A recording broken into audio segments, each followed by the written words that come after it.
Halo guys, assalamualaikum warahmatullahi wabarakatuh. Apa kabar? Semoga teman-teman dalam keadaan sehat walafiat. Salam buat keluarga teman-teman di rumah. Salam sepak bola. Perkenalkan, gue Ajay, gue si netizen yang suka membahas bola. Jadi di video kali ini gue ingin membahas sebuah rumor yang sedang kuat. Ya, rumor yang sedang kuat dari salah satu pemain timnas Indonesia, yaitu Marcelino Ferdinand. Ya, Marcelino Ferdinand kita tahu isunya memang banyak sekali. Dan akhir-akhir ini Marcelino Ferdinand sedang dikaitkan dengan salah satu klub Eredivisie, yaitu NAC Breda, di mana katanya sih scouting dari NAC Breda katanya sudah memantau, tetapi kita belum dapat konfirmasinya. Gue belum dapat konfirmasinya dari berita mana gitu ya, berita itu akan sampaikan. Tapi transfermarket.co.id sudah mengkonfirmasi kalau memang Marcelino sedang dikaitkan dengan NAC Breda, dan gue harapkan Marcelino ini bisa ya untuk dipinjamkan ke klub-klub yang memang bisa menggunakan dia. Karena sekali lagi di Oxford, gue bisa bilang meskipun dia udah main 2 game, tetapi gue bisa bilang dia masih belum mendapatkan tempat. Dia masih belum mendapatkan tempat dan dia nggak mungkin dong main di tim muda terus. Karena secara decision making segala macamnya itu tidak akan berkembang kalau dia terus-terusan main di youth. Dia harus berkembang. Salah satu cara supaya dia berkembang adalah dia harus dipinjamkan ke klub yang memang menggunakan dia di tempat utama. Sama seperti apa yang dilakukan oleh Ipswich Town kepada Elkan Bagot. Lihat sekarang Elkan Bagot. Elkan Bagot sekarang menjadi pemain utama di klub League One. Ya, di klub League One dia menjadi pilihan utama, dan terbukti Elkan Bagot sekarang isunya akan menjadi salah satu squad player di Ipswich. Ya, akan, meskipun katanya kontraknya nggak akan diperpanjang, tetapi ya kita nggak tahu ya apa yang akan terjadi, karena kan Ipswich terdegradasi ke Championship kan. Nah, bisa jadi Elkan Bagot akan menjadi salah satu squad player diperpanjang. Karena Elkan Bagot ini adalah salah satu home ground. Karena Elkan Bagot adalah salah satu home ground, maka Elkan Bagot itu menguntungkan untuk tim-tim Inggris. Karena dianggapnya bukan pemain asing. Meskipun dia sekarang KTP-nya adalah KTP Indonesia. Dia nggak akan dianggap pemain asing. Kenapa? Status home ground-nya itu. Nah, untuk Marcelino Ferdinand, ya gue harapkan kalau memang dia bisa pindah ke NAC Breda, dan sekali lagi jangan sampai di NAC Breda pun dia ngestak di usia umur, tapi kalau bisa ya seminimal-minimalnya dia mendapatkan menit-menit bermain ya, meskipun dia taruhlah jadi cadangan, tapi gue harapkan menit-menit bermain itu bisa dia rasakan terus. Ya at least misalkan satu pertandingan dia main 10-15 menit itu is oke gitu ya. Apalagi kalau dia dimainkan satu game penuh, wah itu akan menjadi prestasi lagi. Kayak gitu, karena kelihatan ya, kalau kita bicara Marcelino Ferdinand, dia pemain yang sangat berbakat, tetapi making decision-nya tidak konsisten. Dia kadang making decision-nya bagus banget, kadang buruk banget gitu ya. Akurasi tendangannya juga pelin-pelan, ibaratnya kadang bagus, kadang tidak gitu ya. Di saat-saat tertentu kayak lawan Arab akurasinya bagus gitu ya, terus making decision-nya bagus, tetapi melawan Bahrain akurasinya jelek, making decision-nya banyak yang jelek gitu ya.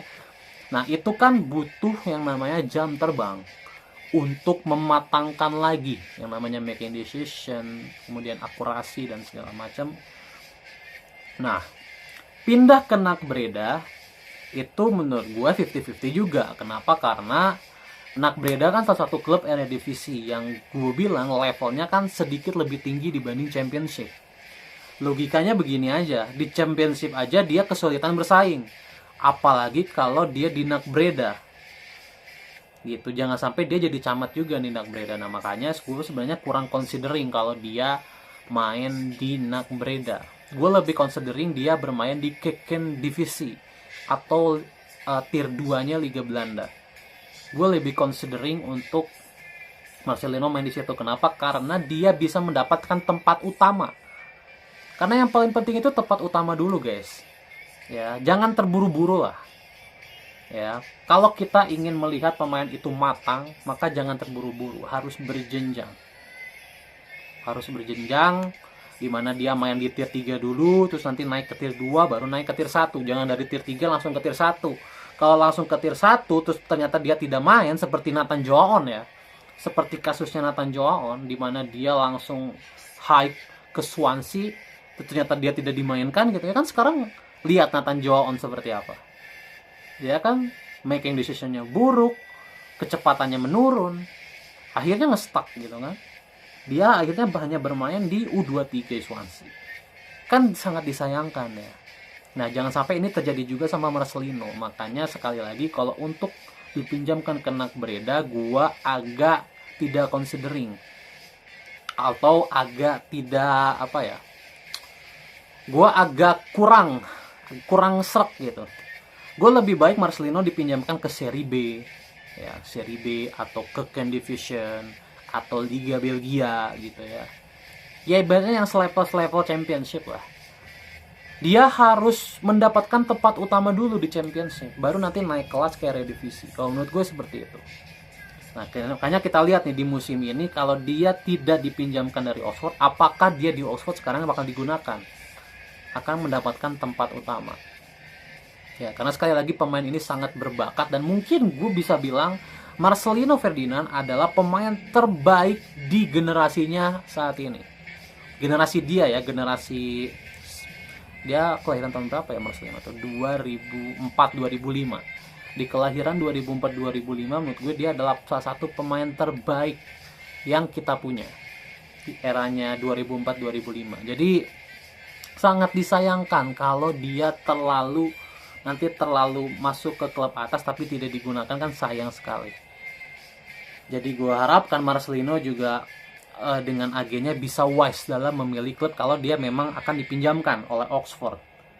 Minimal ya kalau bisa turun sedikit lah, turun ke Ligue 1 misalkan. Turun ke Ligue 1 tapi dia mainnya reguler kayak Elkan Bagot, kan matang. Lihat Elkan Bagot sekarang. Gitu kan, sudah sangat baik sekarang Elkan Bagot. Nah, Marcelino pun harus mengalami apa yang dialami oleh Elkan Bagot kalau dia ingin punya karir yang bagus. Ya, dan sekali lagi dia juga kan andalan di timnas juga. Jadi perkembangan karir Marcelino itu akan berdampak dengan kekuatan timnas Indonesia. Jadi gua harapkan juga Marcelino bisa wise dalam membuat keputusan ya, dia akan kemana. Karena ini akan berpengaruh untuk timnas Indonesia juga, akan berpengaruh untuk karirnya juga. Jadi kebetulan juga kan sekarang Oxford dipegang sama Pak Ketum ya, Pak Ketum PSSI. Jadi bisa berunding dia bersama pelatihnya, ibaratnya Marcelino bersama pelatihnya gitu ya, untuk dan juga agennya ya, untuk mencarikan kalau dia memang dipinjamkan ya, dicarikan klub yang memang akan memainkannya 90 menit terus menerus ya. Nanti kalau sudah matang, sudah bisa menembus skuad utama Oxford, nah baru bisa pulang ke Oxford dan meningkatkan lagi karirnya. Karena endingnya adalah pastinya ingin ke liga yang besar ya, kayak Itzes ibaratnya, ke liga Italia atau ke liga Belanda, reguler main di situ, liga Jerman, kan seperti itu kan tujuan akhir dari Marcelino. Dan itu kan ibaratnya 2 step lagi lah menuju ke sana. 2 step lagi itu adalah, pertama, sekarang dia harus menembus tempat utama di Oxford. Dan yang kedua, setelah menembus tempat di Oxford, dia harus perform. Dia harus menjadi pemain bintang di Oxford. Nah, di saat menjadi pemain bintang itulah dia akan dilirik oleh tim-tim besar.